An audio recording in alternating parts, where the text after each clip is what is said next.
Oke, halo semuanya. Apa kabar? Cuk, lur, ler, bro, sis, wede. Gimana nih puasanya? Lancar ya cuy ya? Jadi kali ini Mimin bakalan merangkum dong 2 series, yaitu Fearless Martial Spirit tahun 2020. Menceritakan seorang anak yang bernama Chen Feng. Dia sudah dari kecil tak bisa berlatih, karena memang meridiannya diblokir oleh seseorang. Gurunya yang mencoba mencarikan obat untuknya malah terbunuh di pemburuan harta karun. Sejak saat itu, Chen Feng mengabdikan dirinya untuk menjaga makam sang guru selama 5 tahun. 5 tahun berlalu, tak disangka di dalam makam itu tak ada mayat dari sang guru. Dia malah menemukan tripod kuno dan darah naga tertinggi. Hal itu membuat meridiannya terbuka lagi, dan di sanalah awal mula perjalanannya untuk menjadi orang yang kuat serta menemukan guru tercintanya. Memperlihatkan seorang cewek yang bernama Ran Yusu dan seorang pria yang bernama Yan Xingyu. So Yan Xingyu ini adalah jenius pertama di sekte Xian Yuan. Dia berada di ranah gerbang dewa tingkat 4. Namun seketika itu juga ada kabut.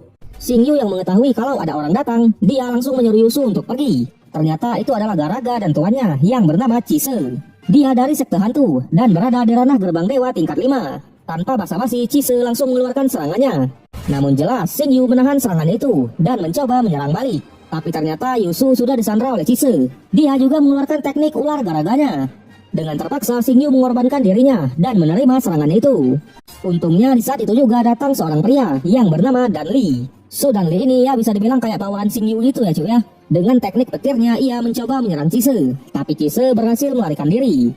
Setelah itu mereka pergi ke sekte Xian Yuan. Ternyata karena pertarungan tadi, meridian milik Xingyu rusak. Dia juga turun ke ranah gerbang dewa tingkat 1. Dan yang lebih parah lagi, dia tak bisa berkultivasi. Kita diperkenalkan oleh seorang bocil yang bernama Chen Feng. Kita panggil Aceng aja ya cuy ya. Dia adalah murid dari Xingyu, sekaligus pemeran utama kita di Donghua ini. Di sana ketua sekte mengambil keputusan untuk mengeluarkan Xingyu sebagai murid utama dan mengirimnya ke sekte luar. Di perjalanan pulang, mereka bertemu dengan Yusu. Tanpa berterima kasih, Yusu hanya lewat saja. Di rumah terlihat Aceng sedang berlatih. Di sana Aceng menyadari kalau bakatnya sangatlah buruk. Sudah 6 tahun dia stuck di tingkat 1 teknik sutra emas. Mendengar itu sang guru pun menyemangati dan menasehatinya, yang membuat Aceng tambah semangat untuk menjadi kuat. Tak lama ada seseorang yang datang. Dia bernama Sun Bao, tetua dari sekte luar. Sudo ini tak setuju kalau Xingyu mengambil posisi tetua di sekte mereka. Tentu tujuannya ke sana hanya untuk menghina Xingyu yang sekarang sudah tak bisa berkultivasi. Melihat gurunya dihina, Aceng tak terima dan mencoba menyerang Sun. Tapi jelas Aceng tak berdaya. Jadi Sun ini sudah di tingkat pertama ranah gerbang dewa.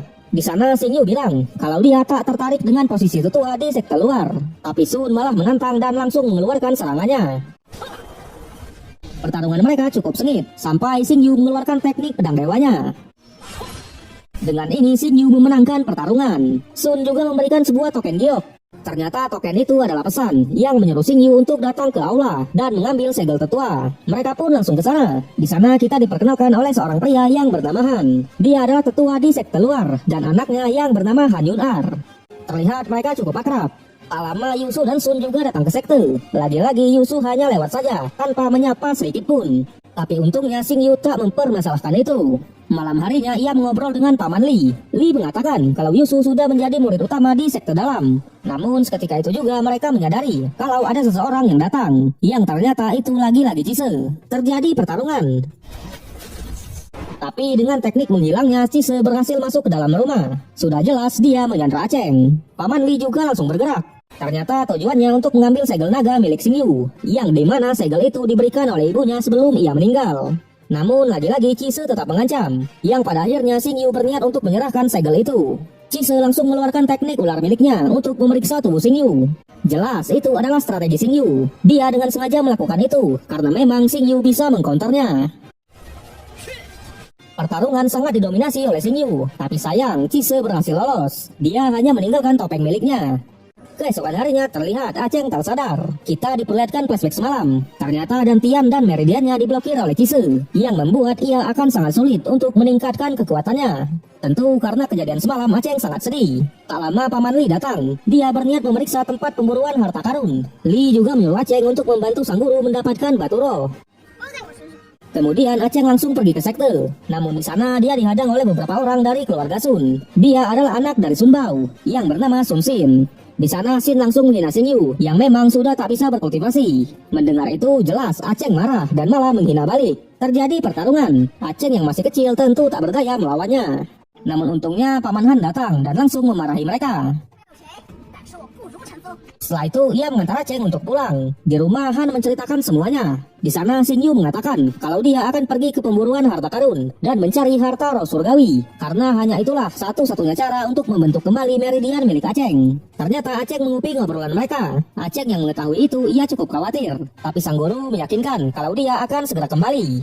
Keesokan harinya Xing Yu pun berangkat ke sana. Di sekte ada seorang penjaga yang mengabarkan kepada Yusu kalau Xing Yu sudah pergi. Sama halnya dengan sekte luar. Mengetahui itu, Xin lagi-lagi mencoba mengganggu Aceng. Tapi dia malah tertipu dengan trik bocil ya cuy ya. Hari demi hari berlalu. Rutinitas Aceng seperti biasa mengumpulkan beberapa batu roh. Xin juga selalu menunggunya. Di sana Aceng mencoba menipunya dengan trik kemarin. Tapi jelas tak mempan. Xin malah mengatakan kalau dia tak takut dengan Paman Han. Yang ternyata Paman Han beneran ada di sana. Han juga mengabarkan kalau Xing Yu akan pulang 1 bulan lagi. Tentu Aceng sangat senang. 1 bulan telah berlalu, tapi sang guru tak kunjung pulang. Keesokan harinya ketika ia mengambil batu roh, seseorang mengabarkan kalau Xing Yu terluka parah. Ia pun bergegas pulang ke rumah. Terlihat sang guru hanya bisa tertidur. Di sana Xing Yu bilang kalau dia tak bisa melindunginya lagi. Aceng mencoba memberikan beberapa obat, tapi Xing Yu sudah pasrah karena memang lukanya sangat parah. Dia terkena serangan dari kekuatan Renatian He. Sebelum kematiannya, sang guru berpesan. Ia menyuruh Aceng untuk menjaga makamnya selama 5 tahun. Dan selama itu jugalah, Aceng harus berlatih metode kultivasi sutra emas. Dan sang guru pun meninggal. Jelas Aceng sangat sedih. Kita diperlihatkan sedikit flashback kedekatan mereka berdua. Seketika itu juga Yusu datang. Dia masih meragukan kematian dari Xing Yu, yang membuat Han sedikit marah dan mengingatkan lagi. Demi menyelamatkan doi lah Xing Yu tak bisa berkultivasi. Tapi Yusu tak berterima kasih sedikit pun dan malah pergi. Di sekte Sun sangat senang atas kematian dari Xing Yu. Dia berniat mengirim seseorang ke rumah Xing Yu untuk mencari barang-barang berharga. Tak lama beberapa orang memeriksa rumah itu, tapi jelas mereka tak menemukan apa-apa. Terlihat juga Aceng masih berdiam di depan makam sang guru. Di sana mereka beranggapan kalau Aceng sudah gila, dan mereka pun pergi. Hari demi hari dilalui, Aceng terus berlatih di depan makam itu. Tak terasa 5 tahun sudah berlalu. Inilah Aceng yang sekarang. Tak lama Han Yun Ar datang. Ia mengabarkan kalau hari ini adalah perayaan besar sekte, dan mengajak Aceng untuk datang ke rumahnya. Dia juga menyemangati Aceng.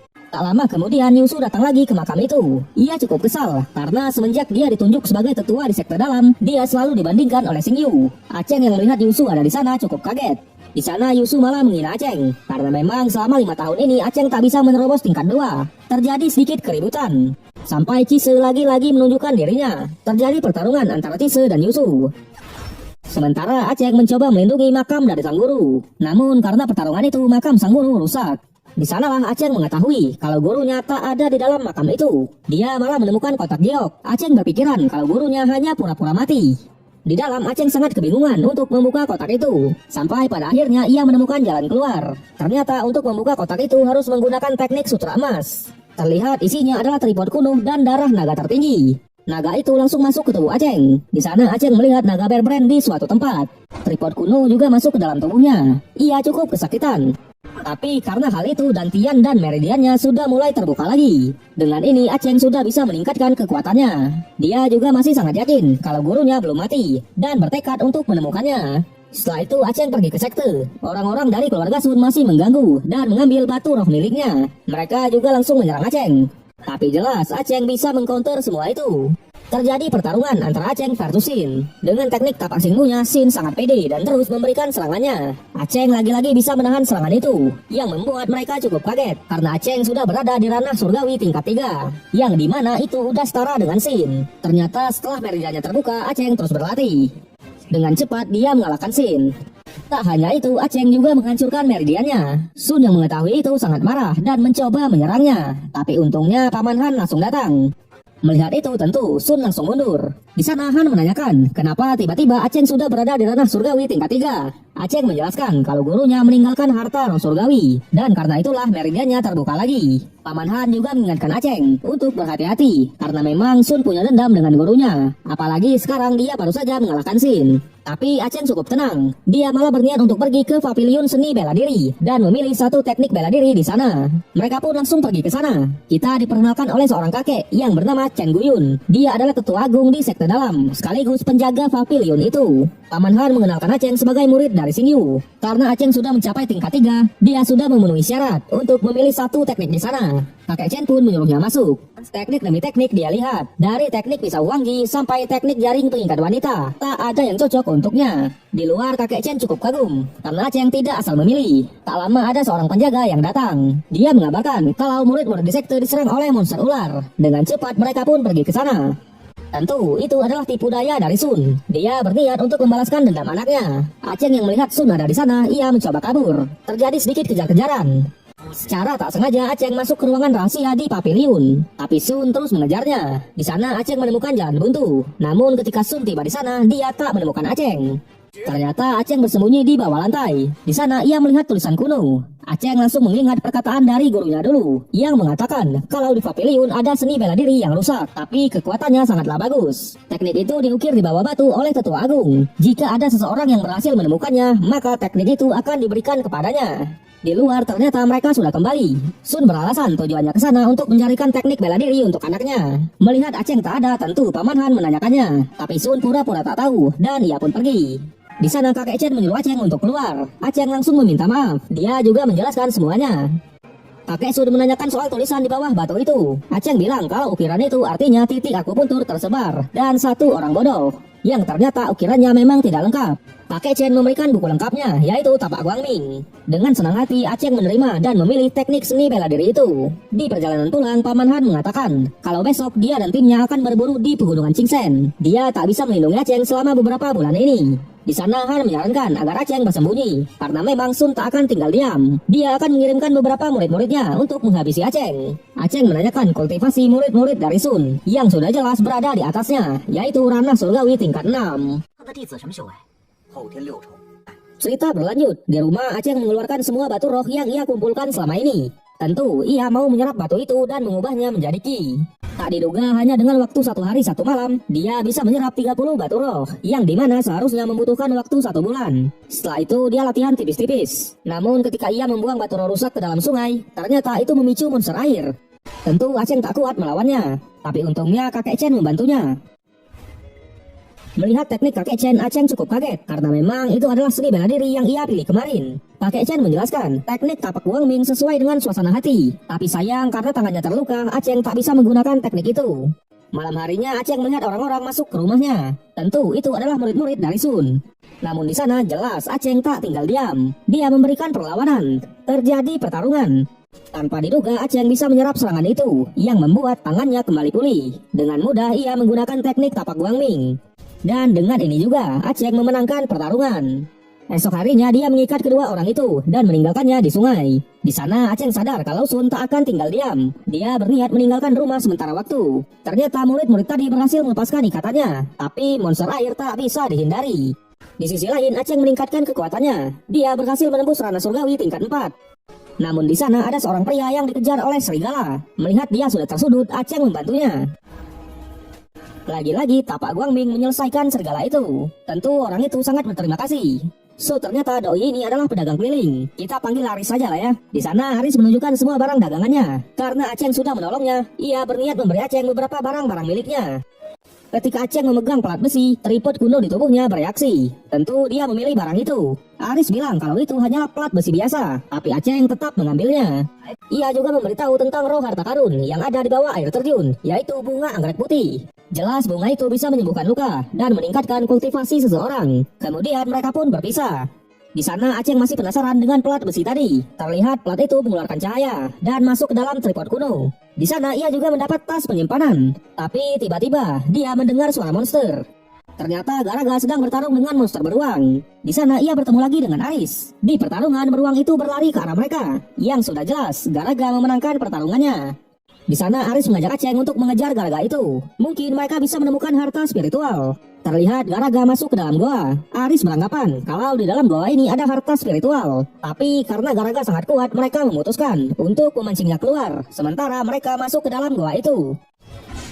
Singkat cerita, Garaga pun keluar. Mereka langsung masuk ke sana. Di dalam mereka menemukan bunga anggrek putih. Ternyata goa ini ada racunnya. Tapi untungnya mereka bisa menangkalnya.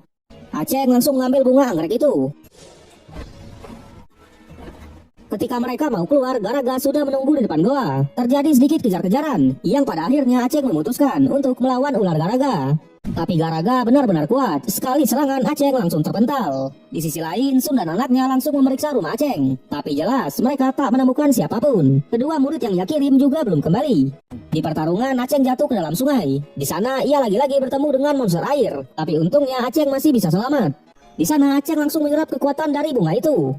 Tentu dengan ini dia berhasil menembus ranah surgawi tingkat 5. Setelah itu ia mencari makan. Namun di sana ada seekor serigala yang datang dan langsung menyerangnya. Ternyata serigala itu sedang terluka. Di sana anak-anaknya juga menghampiri, yang membuat Aceng teringat dengan sang guru. Dia juga memberikan sedikit makanannya kepada serigala itu. Tak lama ada orang yang menyerang mereka. Ketika Doi mau menyerang Aceng, serigala itu melindunginya. Ternyata orang ini adalah pangeran kedua dari sekte Xingmu. Tujuannya untuk memburu serigala itu. Tapi karena Aceng kasihan dengan serigalanya, dia memberikan sebuah mutiara untuk menggantikan nyawa dari sang serigala. Pangeran pun setuju. Tapi ketika mereka mau pergi, pangeran menyerang serigala itu dari belakang. Melihat itu, jelas Aceng sangat marah. Terjadi pertarungan. Dengan teknik tapak guangmingnya, Aceng sangat mendominasi pertarungan. Sampai pangeran itu meminta buku seni bela dirinya. Jelas Aceng menolak. Ketika ia mau menyerang lagi, tiba-tiba Garaga muncul lagi. Melihat itu, Aceng pun langsung kabur. Tak lupa juga dia membawa 3 anak serigala. Pangeran yang beranggapan kalau Garaga tak akan menyerangnya, mereka cukup tenang. Tapi ternyata Garaga itu tetap menyerang mereka. Serangan itu membuat sang pangeran menghilang. Tak lama ada seorang pria yang datang. Ternyata dia adalah penjaga utama dari sang pangeran. Kita sebut aja Kiko ya cuy ya. Dia sudah berada di ranah surgawi tingkat 7. Dengan teknik cambuknya, Kiko berhasil mengusir ular Garaga. Melihat sang pangeran sudah menghilang, jelas dia sangat marah. Karena di perjalanan tadi ia melihat Aceng, Kiko berniat untuk mencarinya dan membalaskan dendam dari pangeran. Di sisi lain, kita diperlihatkan oleh 2 orang murid dari keluarga Sun yang ditugaskan untuk mencari Aceng. Tapi mereka malah bertemu dengan Kiko. Kiko yang beranggapan kalau mereka lah yang membunuh pangeran, dia langsung menyerangnya. Dengan mudah, Kiko menyudutkan kedua murid itu. Ketika mau di-end, salah satu murid mengatakan kalau yang membuat masalah itu pasti Aceng. Aceng yang memang ada di sana langsung ketahuan oleh Kiko. Dia menjelaskan sang pangeran mati karena terkena serangan ular. Tapi Kiko tak menerima alasan itu dan tetap menyerangnya. Para murid yang ingin kabur juga langsung dihabisi olehnya. Tersisa duel antara Kiko versus Aceng. Terjadi pertarungan. Dengan teknik ularnya, dia berhasil menyudutkan Aceng. Namun tiba-tiba, Garaga lagi-lagi muncul ya cuy ya. Pertarungan berpindah antara Garaga versus Kiko. Dengan teknik cambuknya, Kiko berhasil menyerang ular Garaga. Namun Garaga bukanlah lawan mereka. Sekali serangan, Kiko langsung menghilang. Ketika Aceng mau diserang juga, tanpa diduga, monster air muncul. Yang membuat kedua monster itu saling bertarung. Melihat Garaga yang sudah sekarat, Aceng mengeluarkan gulungan petir langit. Dan mencoba nge-end ular itu. Dengan ini Garaga berhasil dikalahkan. Tersisa dia dan monster air. Terjadi pertarungan. Aceng yang hampir tak sadarkan diri mengingat lagi perkataan dari gurunya yang mengatakan kalau dia tak boleh menyerah. Ternyata sebelumnya Aceng mempelajari teknik segel budong, yang dimana teknik itu bisa mengubah pertahanan menjadi sebuah serangan. Berkat segel itu jugalah Aceng bisa menyerap kerusakan dari ranahnya sendiri. Tak hanya itu, dia juga menembus teknik tapak guangming tingkat 2. Dengan ini, Garaga kuning menyelesaikan semuanya. Ia juga menyerang lagi ular Garaga tadi, tapi ternyata ular itu masih hidup. Lagi-lagi terjadi pertarungan. Untungnya Aceng sudah menguasai teknik tapak guangming tingkat 2, yang membuat dia bisa memberikan perlawanan. Dengan tiki-takanya, Aceng memenangkan pertarungan. Jelas, ia sangat senang. Namun pertarungan itu juga membuat ia pingsan. Di sana tripod kuno miliknya menyerap darah dari ular itu. Anak-anak serigala yang menghampiri juga terkena efek, yang membuat mereka terkurung. Ketika dia terbangun, tak disangka Aceng sudah menembus ranah surgawi tingkat 6. Kemudian Sin berpindah, memperlihatkan 2 murid dari keluarga Sun. Mereka membicarakan tentang batu roh yang mereka dapat kemarin. Tak lama Aceng juga muncul. Melihat itu, jelas mereka berniat memberitahunya kepada Sun. Setelah itu Aceng pergi ke pasar Waizong. Dia berniat menjual kulit Garaga dan buku teknik cambuk yang ia dapat kemarin. Orang-orang di sana yang melihat Aceng menjual kulit Garaga, jelas mereka cukup kaget. Karena memang para tetua aja cukup kesulitan untuk menghadapinya. Sin dan pasukannya juga ada di sana. Namun seketika itu juga ada 3 orang dari keluarga Duan yang datang. Mereka dijuluki 3 harimau yang kekuatannya sudah tak diragukan lagi. Ternyata tujuan mereka ke sana untuk merampas barang-barang yang dijual oleh Aceng. Jelas Aceng mempertahankan hak miliknya. Dia juga dengan mudah mengalahkan kedua orang itu. Sin yang melihat itu tentu ia cukup kaget karena Aceng sudah sangat kuat. Di pertarungan tersisa Aceng versus seseorang yang bernama Duan Zangyun. Dengan teknik pedang harimaunya, Zangyun mencoba menyerang Aceng. Tapi jelas itu tak ada apa-apanya. Aceng dengan mudah mengkonternya. Yang pada akhirnya ia pun meminta ampun dan memberikan Aceng sejumlah uang. Di sana Zangyun menyuruh kedua saudaranya memanggil saudara keempat mereka untuk kembali. Kemudian Aceng pergi ke salah satu toko karena memang barang-barangnya belum laku. Lagi-lagi setelah melihat kulit garaga, penjaga toko cukup kaget. Tapi dia mencoba menipu Aceng dengan bilang kalau banyak kerusakan di kulit itu. Dia menawarkan harga 20 baturo kelas menengah yang sudah jelas Aceng tak jadi menjualnya. Ia pun berpindah ke toko lain. Di sana kulit garaga ditawar dengan harga yang cukup tinggi, yaitu 100 baturo kelas menengah. Tapi karena Aceng hanya membutuhkan 40 baturo, dia berniat menjualnya dengan harga segitu. Dengan harga yang sudah diturunkan, Aceng hanya ingin mendapat salah satu pil di toko itu. Aceng juga mengatakan kalau dia membutuhkan pil yang bisa menstabilkan dan menyingkirkan bahaya tersembunyi karena ranah naik terlalu cepat. Kakek itu pun memberikannya pil kondensasi tingkat 6 dan 40 baturo untuk kulit garaga tadi. Di sana Aceng masih bertanya-tanya, kenapa sang kakek tak menginginkan buku teknik cambuk miliknya. Kakek menjelaskan kalau Aceng harus berhati-hati saat menjual barang-barang yang ia dapat dari sekte lain, karena memang jika ketahuan dia akan menanggung akibatnya. Mendengar itu Aceng sangat berterima kasih dan ia pun pergi.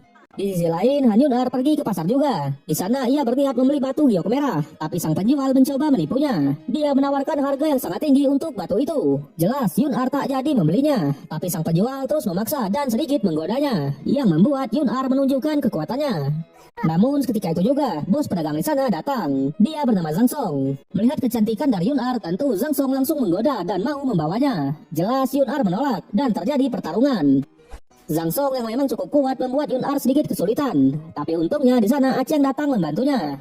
Pertarungan mereka cukup sengit, yang pada akhirnya dimenangkan oleh Aceng. Ketika dia mau nge-end, tiba-tiba ada orang yang datang lagi. Dia bernama Xin Zhao, salah satu tetua di sekte luar. Di sana Xin Zhao langsung menyalahkan Aceng atas pertarungan ini dan mau membawanya ke aula hukuman. Karena Zhao ini sudah berada di ranah gerbang dewa, jelas Aceng tak berdaya. Untungnya di sana Paman Han juga datang. Dia menjelaskan kalau Zhang Song lah yang memulai duluan, yang pada akhirnya Zhang Song kehilangan kultivasinya. Penjual yang mencoba menipu Yun-ar juga diberi pelajaran. Kemudian mereka pulang ke rumah. Di sana Paman Han cukup kaget karena peningkatan kekuatan Aceng sangat cepat. Karena Aceng sudah berada di ranah surgawi tingkat 6, dia sudah berhak untuk mengikuti turnamen besar sekte yang memang diadakan setiap tahunnya. Peserta yang berhasil masuk 5 besar tak hanya mendapat hadiah, tapi juga berhak menjadi murid di sekte dalam. Paman Han mengingatkan para peserta yang ikut juga kuat semua. Di tahun lalu bahkan ada peserta yang sudah mencapai ranah gerbang dewa. Mendengar itu tentu Aceng tambah semangat. Di sana Yun-ar tertarik untuk ikut juga, tapi karena dia masih berada di tingkat 3, sang ayah tak menyarankan. Lagi pula buku teknik cambuknya tak ada di pavilion seni bela diri.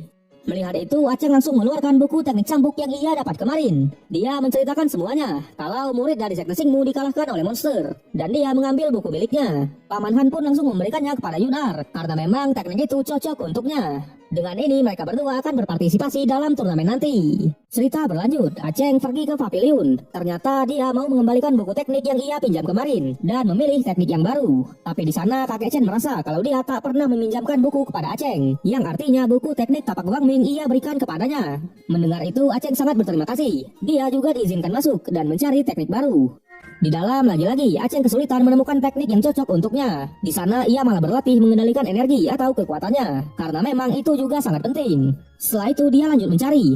Sampai pada akhirnya dia menemukan teknik pedang hujan bunga. Karena gurunya menggunakan teknik pedang, dia berniat untuk mempelajarinya juga. Dengan ini Aceng mengambil teknik itu.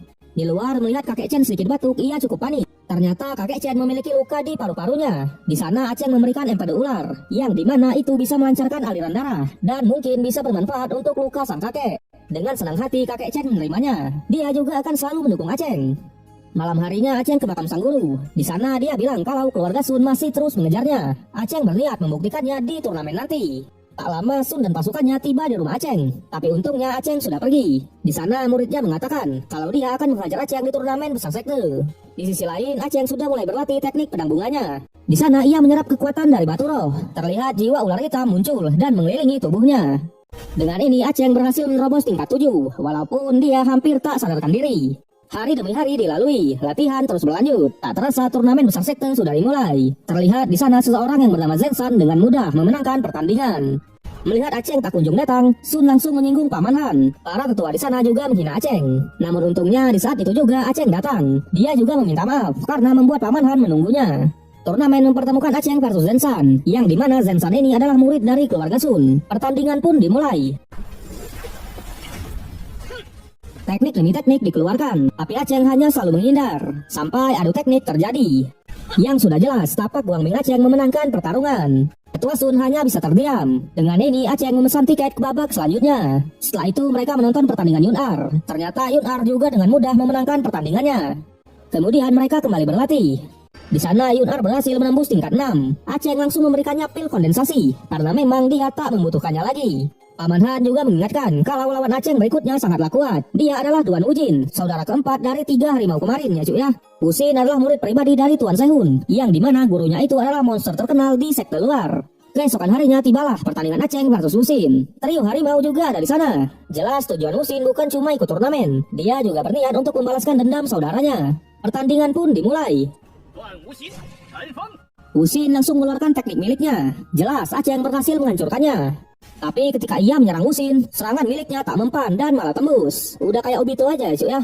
Yang pada akhirnya Wusin mengeluarkan teknik sihir tulang. Aceng mencoba menahan semua tengkorak itu, tapi teknik itu benar-benar kuat. Aceng terkena efeknya dan tertidur. Ketika ia terbangun, Paman Han sudah ada di depannya. Juri juga mengumumkan kalau Aceng kalah dalam pertandingan. Paman Han mencoba menyemangatinya dan mengajaknya untuk kembali. Tapi untungnya Aceng menyadari kalau dia terkena teknik ilusi. Dan benar, dia belum kalah dalam pertandingan. Wusin terus-menerus memberikan serangannya, tapi kali ini Aceng benar-benar mengkonternya. Ketika ia mau menghancurkan kultivasinya, Paman Han menahannya, karena memang guru Wusin adalah orang terkenal dan banyak perlindungan. Dengan ini Aceng memenangkan pertandingan, dia melaju ke babak berikutnya. Para penonton yang awalnya tidak mendukung Aceng tiba-tiba semua mendukungnya dan mulai penasaran seberapa kuat Aceng yang sekarang. Di sisi lain Yun Ar juga sedang bertanding. Terlihat musuhnya sudah terluka, tapi dia tetap tak mau menyerah. Pertarungan mereka juga tak kalah seru. Serangan demi serangan dikeluarkan, tapi tetap teknik cambuk Yun Ar masih terlalu OP ya cuy ya. Yun Ar juga mengamankan tiket ke babak berikutnya. Di sana Paman Han menyuruh Aceng untuk menemani Yun Ar pergi ke pelelangan di kota Baisi dan mencarikan cambuk baru untuk Yun Ar. Dengan senang hati Aceng menyetujui. Keesokan harinya ada 2 orang pria yang menghampiri makam sang guru. Jelas Aceng langsung marah, terjadi sedikit keributan. Ternyata doi ini bernama Mubai dan dia bernama Su. So tujuan mereka kesini untuk mengatakan kalau besok Aceng akan berhadapan dengannya. Su bilang kalau dia jauh lebih lemah dari Aceng dan ingin membuat kesepakatan, yaitu di pertandingan besok Aceng jangan terlalu serius karena memang dia sangat suka berkelana. Jika ia terluka karena serangan Aceng dan mengalami luka yang parah, tentu Su lebih memilih mati. Aceng pun menyetujui dan mereka pun pergi. Di saat bersamaan Yun Ar datang ke sana. Mereka langsung berangkat ke pelelangan. Singkat cerita mereka pun sampai di sana. Kita diperkenalkan oleh manajer di pelelangan itu yang bernama Si Dongsan. Aceng langsung mengatakan tujuannya ke sini untuk menjual sekaligus membeli barang-barang di pelelangan. Di dalam ternyata Aceng berniat menjualkan taring ular garaga yang ia bunuh kemarin. Jelas Dongsan sangat kaget karena memang taring itu sangat langka. Aceng beralasan kalau mereka disuruh tetua keluarga untuk menjual taring itu.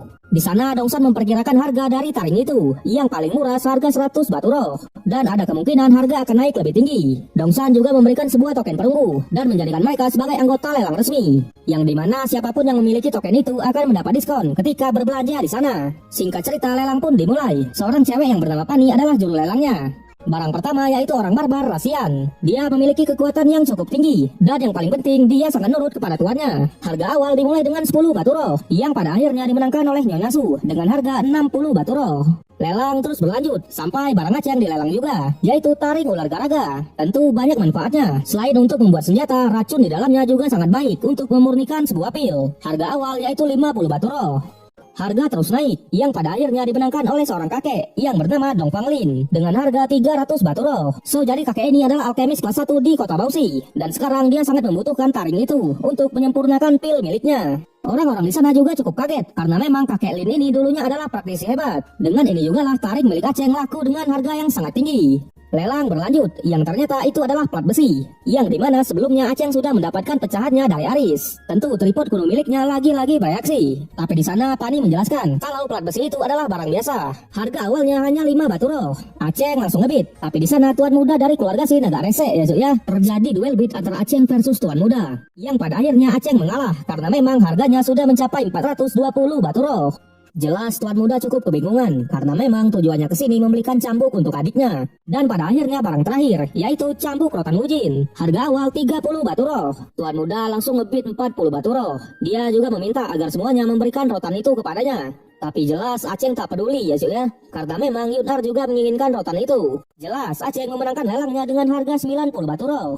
Melihat itu Tuan Muda sangat marah, namun peraturan di sana tak boleh ada pertarungan. Setelah itu Dongsan memberikan cambuk rotan dan harga jual taring tadi. Tak lama kakek Lin datang. Ia langsung mengetahui kalau Aceng lah yang menjual taring ular tadi. Di sana kakek Lin meminta petunjuk di mana Aceng membunuh dan mencabut taring ular itu. Aceng menjelaskan semuanya. Kakek Lin sangat berterima kasih dan ia pun pergi. Kemudian mereka langsung pulang ke sekte.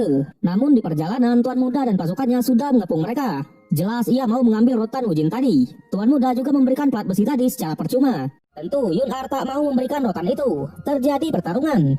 Tapi terlihat Tuan Muda sangat mendominasi. Ternyata ia memang sudah berada di tingkat 9 ranah surgawi. Dengan pedang petirnya ia terus mengeluarkan serangannya. Aceng mencoba memberikan perlawanan. Pertarungan mereka cukup sengit. Dengan mode bertahannya Aceng menyuruh Yunar untuk pergi. Tapi jelas ia tak mau. Yunar berniat membantunya, tapi ia malah terkena serangan pedang petir. Mereka sangat kesulitan, yang pada akhirnya Aceng diselamatkan oleh kakek Lin. Melihat itu Aceng sangat berterima kasih. Kakek Lin juga mengambil tas penyimpanan milik Tuan Muda dan memberikannya kepada Aceng. Dia bilang kalau Tuan Muda dari keluarga Sin tak boleh mati, jadi biar dia yang mengurusnya. Setelah itu Aceng menceritakan semuanya kepada Paman Han. Ia juga memberikan cambuk rotannya. Malam harinya Aceng memasukkan potongan plat besi yang ia dapat di pelelangan tadi. Terlihat di sana plat besi itu bersatu dan memicu energi yang cukup kuat. Keesokan harinya pertandingan babak ketiga dimulai. Aceng versus Su. Pertandingan semakin menarik karena Tetua Agung Kakek Chen menonton secara langsung. Pertandingan pun dimulai. Dengan mudah Aceng menjatuhkannya. Su bilang kalau dia akan menyerah, tapi ternyata semua itu adalah tipu daya darinya. Ia bertindak licik dengan melemparkan medali giok api. Di sana Su menunjukkan wajah aslinya. Jelas ia langsung menghina Aceng. Tapi karena Aceng menguasai teknik pemulihan, dia berhasil bangkit dan melawan. Ketika mau di end, tiba-tiba Tetua Aula Hukuman bertindak tidak adil dan malah menyerang Aceng. Tentu hal itu membuat Tetua Agung turun tangan dan langsung memberinya sedikit pelajaran. Dengan ini Aceng memesan tiket ke babak selanjutnya. Di sana Tetua Hukuman menyuruh Mubai untuk memakan pil Dongji karena memang dia akan melawan Aceng. Tapi di sana Mubai menolak, dia ingin bertarung secara adil. Di arena Paman Han menceritakan tentang Mubai. Ternyata dulu Mubai ini adalah murid dari Paman Han. Tapi karena dia bergaul dengan orang berpengaruh di sekte, dia malah dijadikan anjing mereka. Paman Han menceritakan lebih banyak. So Mubai ini terlahir dari keluarga biasa. Tapi dia sangat kuat dan jenius. Sampai suatu saat, dia melihat seorang cewek yang dipukuli oleh keluarga di sekte. Mubai mencoba menolongnya. Tapi jelas dengan kekuatannya pada saat itu, dia tak berdaya dan malah menjadi budak juga. Di sana Paman Han juga mengingatkan agar Aceng tak mengambil jalan sepertinya. Singkat cerita pertarungan mereka pun tiba. Namun tanpa diduga sikap Mubai berubah drastis. Setelah melihat Aceng berani melukai Su tadi, dia beranggapan kalau Aceng lebih pantas menjadi murid di sekte dalam. Dengan ini dia menyerah.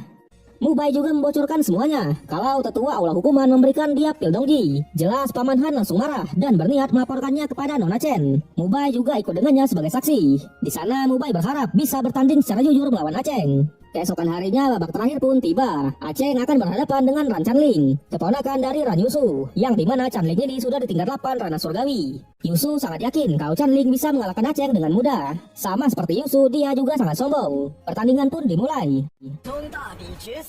Dengan kekuatan es saljunya, Chanling terus memberikan serangannya. Tapi jelas Aceng menahan semua serangan itu. Melihat itu, para tetua cukup kaget. Di pertarungan terlihat Aceng terkena serangannya, tapi jelas dia masih bisa berdiri. Di sana Aceng mengeluarkan pedang miliknya. Ternyata sebelumnya Paman Han memberikan pedang itu kepadanya. Han bilang kalau itu adalah pedang milik gurunya ketika ia masih di sekte dalam dulu. Dengan teknik pedang hujan bunga, Aceng membalikan keadaan. Dan dengan ini dia berhasil memenangkan pertarungan, sekaligus memesan tiket menjadi murid di sekte dalam. Tapi karena pertarungan tadi Aceng sedikit terluka. Ia pun langsung menggunakan teknik pemulihan. Di rumah setelah sekian lama akhirnya Paman Li kembali. Cerita berlanjut. Di sana Paman Li cerita, ternyata selama 5 tahun ini dia berada di kota Daning. Dia bilang di sana ada 4 keluarga besar, salah satunya yaitu keluarga Yan. Jelas Aceng langsung menanyakan soal gurunya. Paman Li menceritakan dikit tentang masa lalu dari sang guru, yaitu Yan Xingyu. Dia adalah anak buangan dari keluarga Yan. Ibunya adalah pembantu di sana. Tapi setelah mengandung Xingyu, nyonya keluarga Yan mengusir mereka. Dan saat umur Xingyu 10 tahun, sang ibu meninggal dunia. Yang pada akhirnya Xingyu bergabung dengan sekte Xian Yuan dan menjadi terkenal. Karena nyonya di keluarga Yan tak punya anak, dia ingin membawa Xingyu kembali ke keluarga mereka untuk mewarisi bisnis keluarga. Dan karena ide ini juga lah itu berakibat buruk kepada Xingyu. Jelas, Cise adalah suruhan dari keluarga Yan. Selama Paman Li di kota Daning, dia hanya mendapat informasi kalau Xingyu diserang. Ia beranggapan kalau semua ini berhubungan dengan segel Panlong, dan segel itu berada di keluarga Yan. Nyonya keluarga Yan juga membuat sebuah turnamen khusus untuk praktisi di bawah umur 30 tahun. Siapa yang memenangkan turnamennya akan menjadi patriarch di keluarga Yan. Tentu tujuan Paman Li pulang, ia mau menyuruh Aceng untuk mengikuti turnamen itu. Karena memang mereka membutuhkan segel Panlong untuk mengetahui semua kebenaran tentang Xingyu. Tak lupa juga ia menyuruh Aceng untuk latihan, setidaknya menembus ranah gerbang ilahi. Setelah itu ia pergi ke sekte. Ternyata ketua sekte luar memanggil 5 besar di turnamen kemarin. Kita diperkenalkan oleh 2 murid yang bernama Shin Moling dan Rusu. Di sana Moling langsung mengeluarkan kekuatannya. Tapi untungnya Paman Han memisahkan mereka.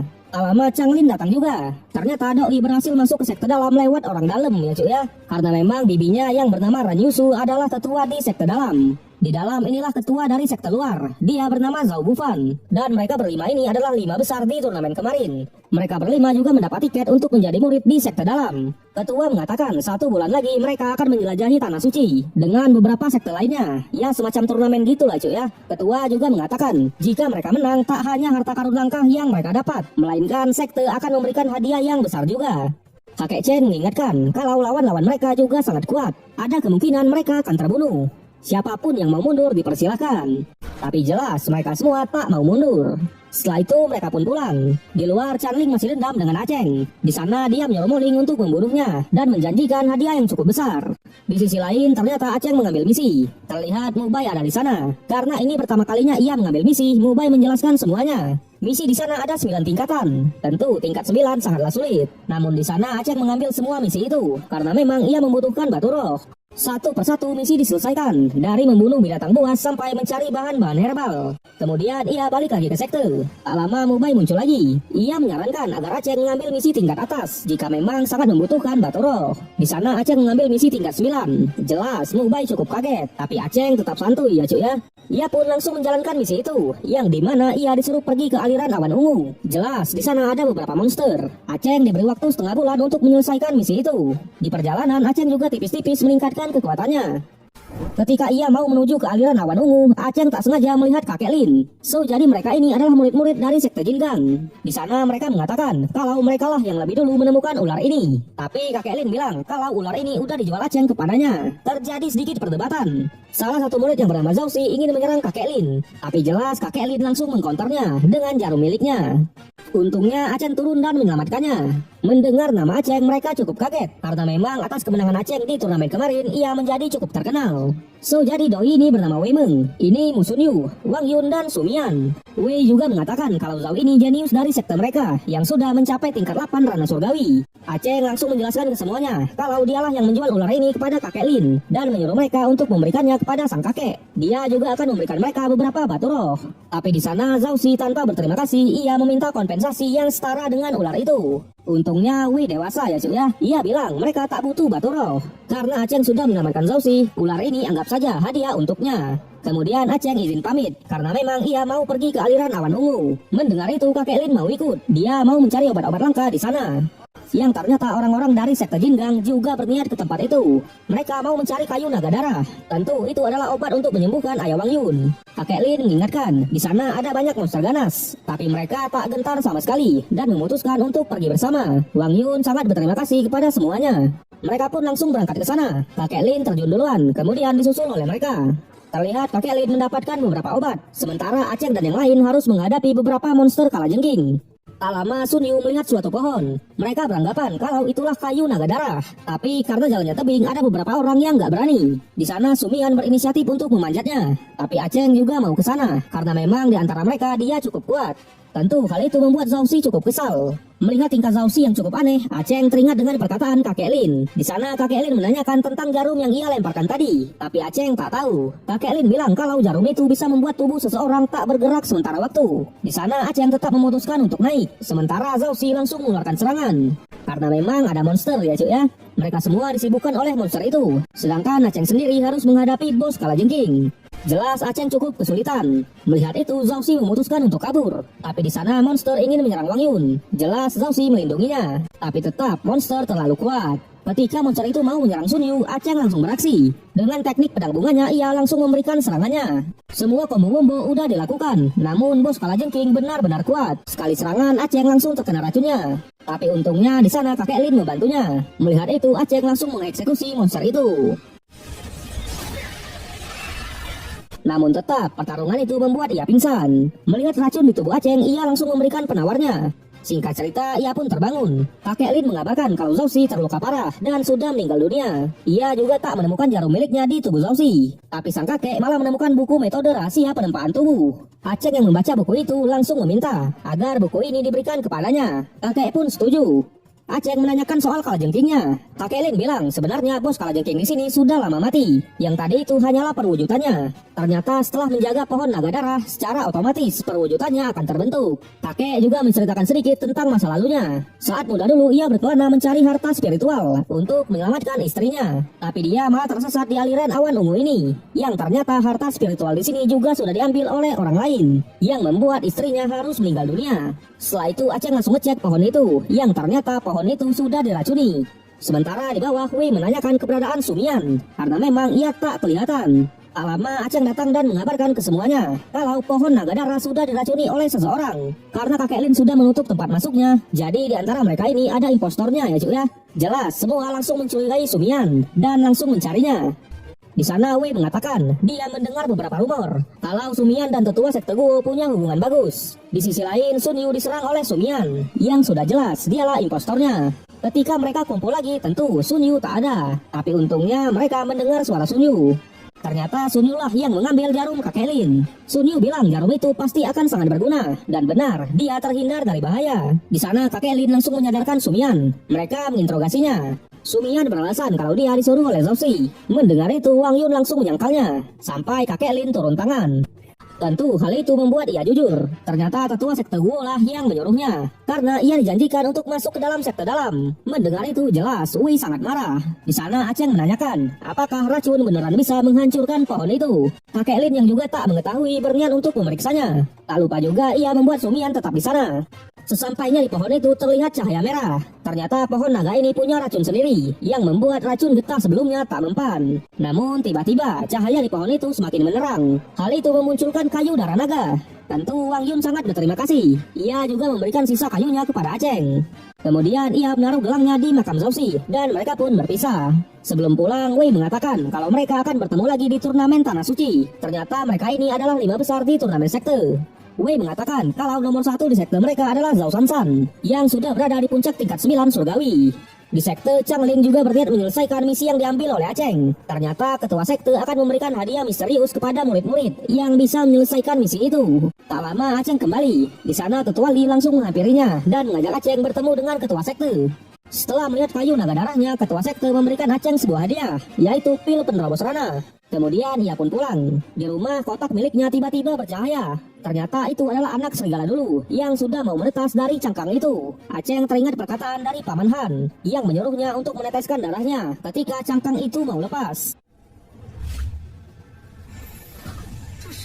Udah berubah banget ya cuy ya. Ini mah udah bukan anak serigala lagi ya, udah kayak landak cuy. So Aceng memberinya nama dengan sebutan Su Cheng. Ia langsung melatihnya. Jelas Aceng cukup kaget karena serangan Cupeng ada racunnya. Anak dari serigala, kekuatannya kayak ular garaga dan bentuknya kayak landak. Mantep campurannya ya cuy ya. Keesokan harinya ia pergi ke sekte. Ternyata mereka akan segera berangkat ke turnamen Tanah Suci. Mereka juga didampingi oleh ketua sekte luar, Tetua Li dan Tetua Yusu. Aceng menitipkan Cupeng kepada Paman Han dan mereka pun berangkat.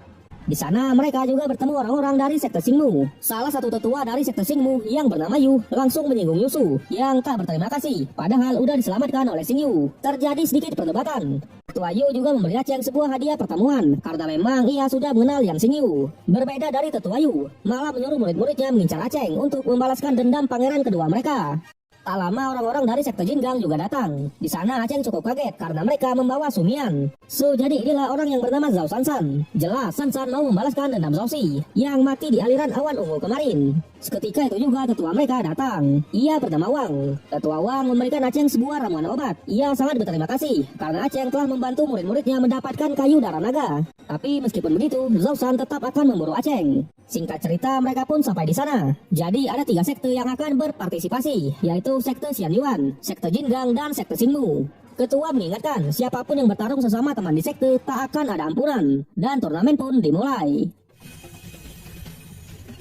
Semua murid langsung masuk ke portal itu. Terlihat Aceng terpisah dengan semuanya. Di sana ia melihat anggrek putih. Dengan cepat Aceng mengambilnya. Pada saat itu juga ketua mengumumkan misi mereka. Jadi mereka harus berlomba mengambil teratai giok es yang berada di puncak Gunung Susan. Siapapun yang mendapatkannya tak boleh dimasukkan ke dalam tas. Dan mereka diberikan waktu 8 hari. Pemenang hanya dilihat dari siapa yang memegang teratai itu terakhir. Tentu hadiahnya juga nggak main-main, yaitu pil pembentukan jiwa. Yang dimana pil itu bisa meningkatkan seni bela diri.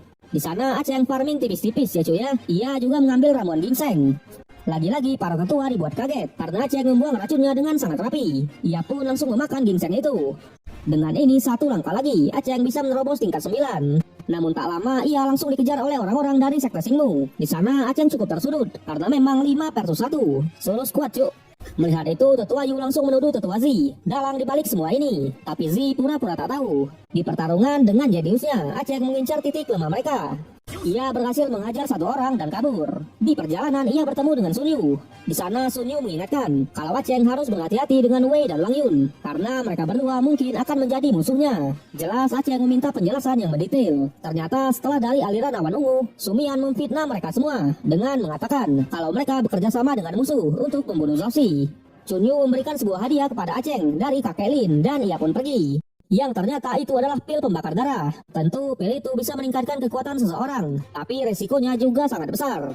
Tak lama Aceng mendengar suara Wei dan Lang Yun. Di sana Wei menolak untuk melawan Aceng karena memang Aceng sangat baik.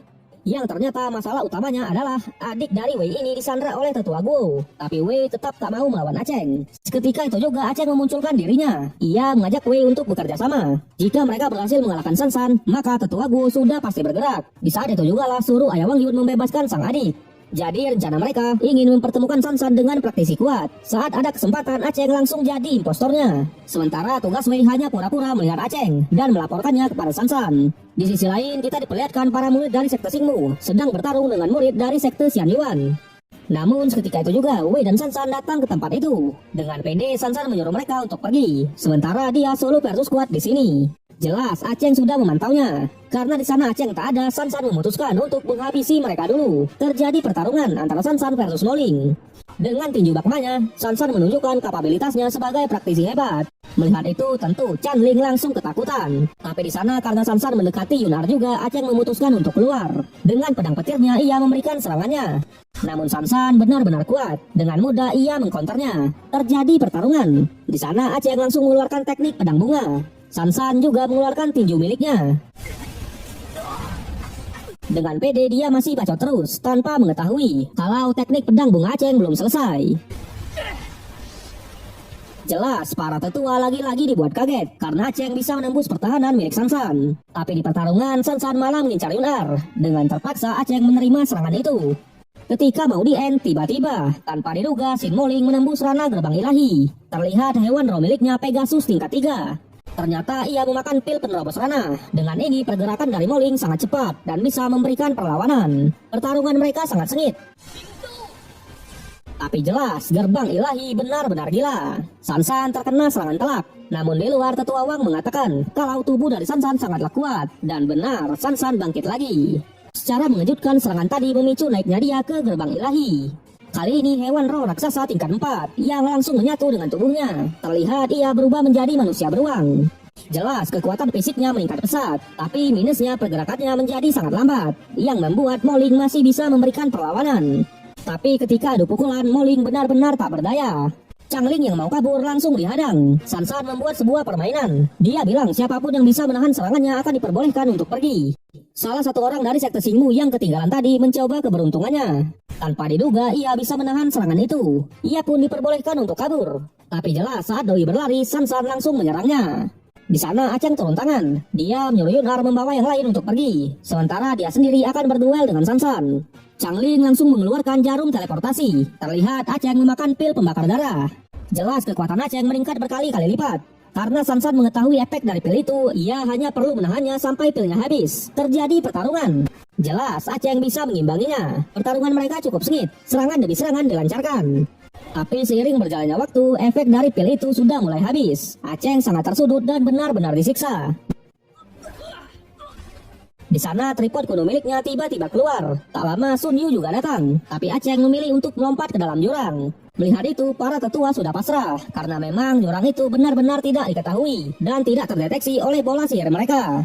Di sisi lain, mereka sedang beristirahat. Rusuh beranggapan kalau Aceng sudah mati. Mendengar itu, Yun Ar langsung memikirkannya dan memutuskan untuk kembali ke tempat pertarungan mereka tadi. Cerita berlanjut, ternyata Aceng jatuh ke dalam sungai. Terlihat ada banyak monster buaya. Sementara di atas, Yun Ar kembali ke tempat pertarungan tadi. Di sana ia bertemu Sun Yu. Namun tiba-tiba Wang Yun menodongkan senjatanya. Di sana Sun Yu mengatakan kalau Aceng sudah mati. Jelas Yun Ar sangat kaget. Ia menceritakan semuanya. Aceng melompat ke dalam jurang. Dengan perasaan yang sangat sedih, Yun Ar melompat ke sana juga. Di sisi lain, Aceng terbangun di suatu tempat. Ternyata ia berada di alam bawah sadarnya. Di sana terlihat ada monster yang terkurung. Ia pun membuka kurungan itu dan mengamuk. Di sisi lain, Yun Ar mencoba mencari Aceng, yang pada akhirnya ia terjatuh juga. Di bawah terlihat monster itu menghabisi beberapa buaya di sana. Ia menyerap darah dari buaya itu. Yun Ar yang menyadari kalau dia jatuh ke air langsung beranggapan kalau Aceng belum mati. Ia pun bergegas mencarinya dengan memanfaatkan cambuk miliknya. Jelas buaya itu memberikan perlawanan, tapi untungnya monster tadi menolongnya. Yang pada akhirnya monster itu tetap menyerang Yun Ar juga. Ia juga menyerap darah Yun Ar. Yang ternyata monster itu adalah Aceng sendiri. Di sana kita diperlihatkan sedikit tentang masa lalu mereka. Dulu Yun Ar sedikit meremehkan Aceng karena Aceng tak pernah naik level. Sang ayah mengatakan kalau meridian milik Aceng diblokir. Ia pun menghampiri dan mengajak Aceng untuk latihan bersama. Dengan senang hati Aceng menerima tawaran itu. Semenjak saat itulah mereka menjadi sangat akrab. Bahkan sekarang Yun Ar sudah menganggapnya sebagai adik. Ia juga tak menyangka kalau Aceng akan menjadi skuad ini yang selalu menyelamatkannya berkali-kali. Di sisi lain, Aceng masih berada di alam bawah sadarnya. Ia lagi-lagi bertemu dengan monster itu. Terjadi sedikit pertarungan. Tapi monster itu sangatlah kuat, yang pada akhirnya darahnya terserap juga. Hal itu membuat tubuh Aceng di dunia nyata mengeluarkan aura kuning. Yun Ar yang tersadar sangat kaget karena tubuh Aceng setengah monster. Aceng yang dikuasai oleh monster itu mencoba mengganggu Yun Ar. Tapi untungnya di sana Aceng berhasil sadar. Walaupun setengah tubuhnya dikendalikan oleh monster itu. Di alam bawah sadarnya Aceng lagi-lagi terbangun. Di sana ia melihat Yun Ar dan beberapa orang yang dekat dengannya. Monster itu lagi-lagi datang. Aceng mencoba melawan dan menyuruhnya untuk keluar dari tubuhnya. Tapi sang monster mengatakan kalau tubuh ini adalah miliknya. Aceng beranggapan kalau monster itu adalah iblis yang ada di dalam kultivasinya. Tapi tiba-tiba monster itu berubah menjadi bocil Aceng. Bocil mengatakan kalau dialah Aceng yang asli. So jadi di tubuh Aceng ini ada roh jahat gitu ya cuy ya. Ternyata dulu bocil Aceng ini memang selalu muncul. Bocil juga selalu menghasutnya untuk menjadi orang yang kejam. Di sanalah Aceng menyadari kalau bocil ini bukanlah iblis. Bocil mencoba menguasai tubuh Aceng dengan menjanjikan kekuatan yang overpower. Tapi untungnya Aceng tersadar dan memberikan perlawanan. Karena hal itulah Aceng mengingat lagi masa lalunya, di mana bocil Aceng ini berkomunikasi dengan sang guru. Di sana guru mengatakan kalau bocil Aceng adalah Aceng itu sendiri. Mereka satu tubuh. Ya istilahnya ada dua Aceng di dalam satu tubuh ya cuy ya. Yang satu Aceng jahat dan yang satunya lagi Aceng baik. Jadi ternyata sang gurulah yang mengurung Aceng jahat ini. Dia beranggapan kalau Aceng jahat adalah kekacauan. Bocil cukup iri karena guru mereka pilih kasih. Di sana Aceng mau menerima kebenciannya dan berharap mereka bisa akrab. Jelas jika mereka bisa bersatu, Aceng jadi OP parah ya cuy ya. Tapi bocil tak menanggapi itu dan malah memberikan serangan. Yang pada akhirnya dengan tiki-takanya Aceng berhasil memberinya sedikit pelajaran. Tentu hal itu membuat bocil sedikit menghargainya. Namun tiba-tiba muncul bayangan cahaya merah. Mereka menyebutnya dengan sebutan kuning. Aceng beranggapan kalau ini ada hubungannya dengan daun bodoro sutra emas. Ia pun mencoba meniru teknik itu. Bocil yang masih menganggap kalau Aceng adalah sampah, ia bilang Aceng tak akan berhasil. Tapi tanpa diduga, Aceng berhasil.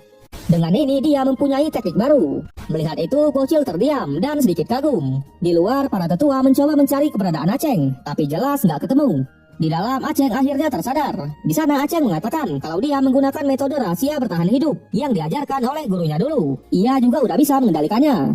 Tak lama para buaya lagi-lagi muncul. Terjadi pertarungan. Yun Ar melawan beberapa buaya itu, sementara Aceng langsung melawan bosnya. Pertarungan mereka cukup sengit, sampai memaksa Aceng mengeluarkan teknik segel kong miliknya. Bocil lagi-lagi muncul. Ia menyuruh Aceng menyerap darah dari buaya itu. Dengan mode jahatnya, Aceng langsung bergegas. Kemudian ia kembali. Aceng mengatakan di dalam ada harta karun es surga dan bumi. Ia menyuruh Yun Ar untuk menyerapnya. Sementara Aceng sendiri menyerap semua darah buaya di sana. Tapi tiba-tiba Yun Ar memanggilnya. Jelas Bocil sedikit marah. Di sana Aceng mengatakan kalau Bocil tak perlu menggodanya, karena memang Aceng berniat untuk mengendalikan kekuatan ini. Di sisi lain, murid dari sekte Xian Yuan sedang beristirahat, tapi terlihat murid dari sekte Jingang sudah memantaunya. Tak lama San pun datang. Terjadi pertarungan. Tentu Chanling sangat ketakutan. Mereka mencoba mengajak San untuk bernegosiasi, namun San tak tergiur dan memberikan serangannya. Mereka benar-benar dibantai, sampai pada akhirnya Aceng dan Yun Ar tiba di sana. Terjadi pertarungan. Aceng yang sudah di-buff benar-benar mengimbangi kekuatan dari San. Jelas mereka semua sangat kaget. Begitu juga dengan para tetua. Pertarungan terus berlanjut. Aceng benar-benar mendominasi pertarungan, yang memaksa San harus mengeluarkan pulpotennya. Bocil lagi-lagi muncul dan menyuruh Aceng untuk membunuhnya. Tapi Aceng tak menanggapi dan mengeluarkan teknik segel kong miliknya.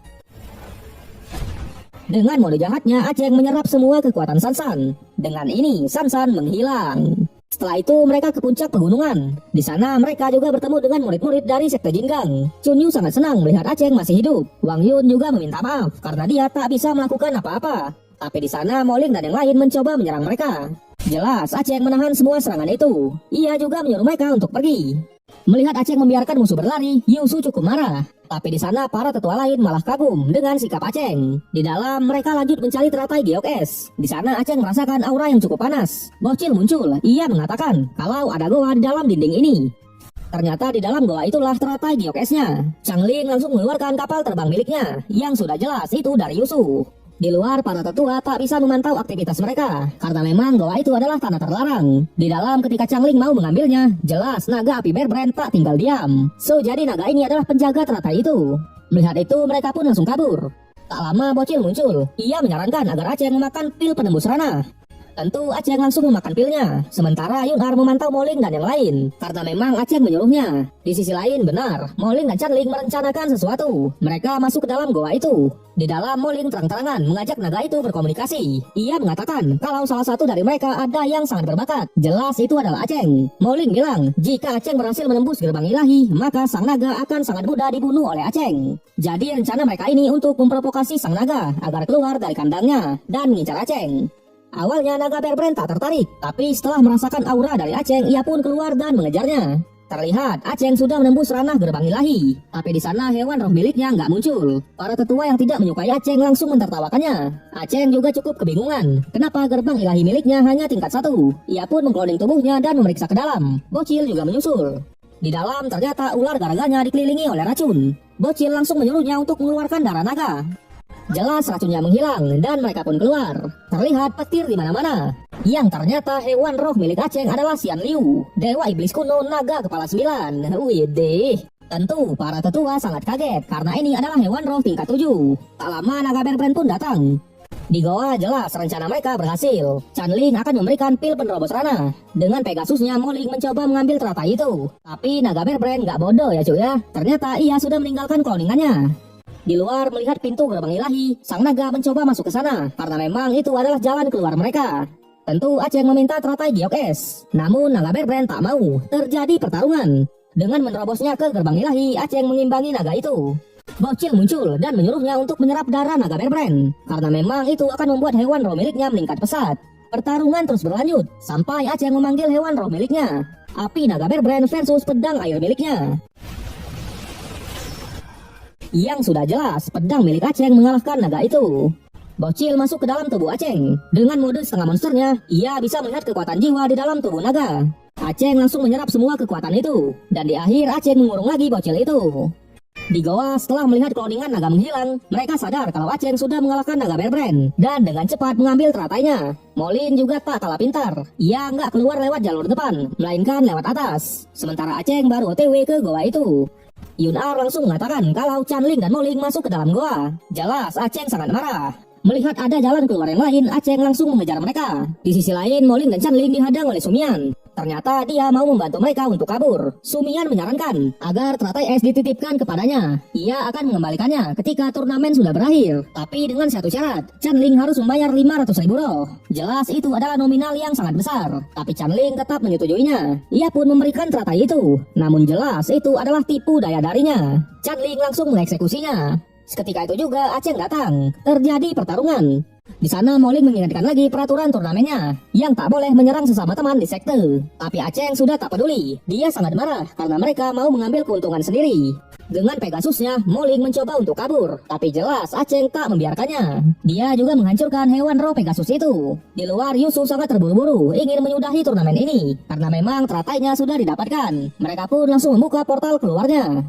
Ketika mau di end, portal tiba-tiba muncul yang membuat mereka semua berhasil selamat. Dengan ini Aceng lah yang berhasil mendapatkan teratai esnya. Mereka langsung keluar juga. Tapi di sana Yusu malah mengambil teratai itu. Dia bilang kalau Aceng melanggar peraturan dan memberikan teratainya kepada Chanling. Terjadi sedikit keributan. Tapi untungnya Tetua Li datang dan menyuruhnya untuk menyelesaikan masalah ini di depan ketua sekte. Singkat cerita mereka pun kembali ke sekte.